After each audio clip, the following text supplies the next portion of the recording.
नमस्ते। एक छोटी सी कहानी बच्चों के लिए है। एक ग्वाल बालक था,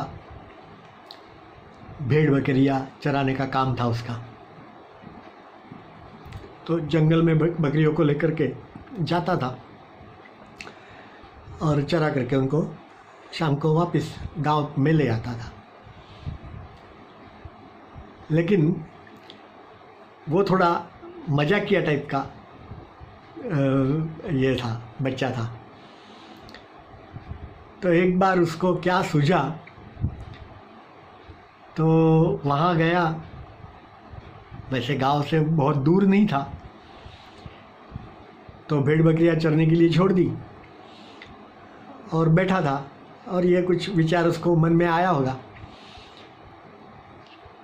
तो वहाँ से उसने सबको आवाज़ लगाई कि अरे बाघ आया, शेर आया। तो उसकी आवाज़ सुन करके गांव वाले सब बेचारे डंडे वगैरह और दूसरे शस्त्र हथियार ऐसा लेकर के और तुरंत जंगल की ओर दौड़ पड़े। और वहाँ उसके पास आने के बाद उसने कहा अरे नहीं, कुछ नहीं आया, मैं तो मजाक कर रहा था। अब ऐसा उसने 2-3 बार किया, अलग अलग समय पे, अलग अलग दिनों में। तो उसके लिए क्या हुआ, उसकी एक छाप सभी गाँव वालों पे तो ऐसी हो गई कि ये तो मजाक मस्ती करता रहता है, वो कुछ बोलेगा तो उसकी ओर ध्यान नहीं देना है। और एक दिन सचमुच में बाघ आ गया, शेर आ गया और बकरी को खाने लगा। अब ये घबराया और जोर से आवाज़ लगाने लगा, बाघ आया, शेर आया, शेर आया।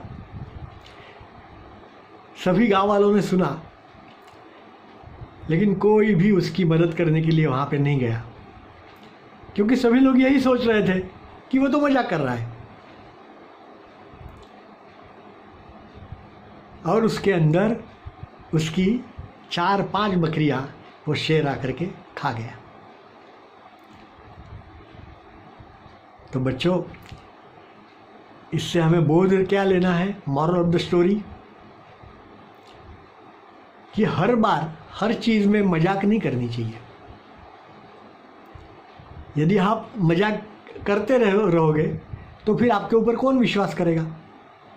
और जब सही में आपको मदद की ज़रूरत है या तो आपके ऊपर कोई संकट आया है, तो उस समय कोई आपको मदद करने के लिए नहीं आएगा। तो बच्चों, हमेशा ये याद रखना है कि हम गलत तरीके से मजाक नहीं करनी चाहिए, और बार बार तो नहीं ही करनी चाहिए। ठीक है ना? धन्यवाद।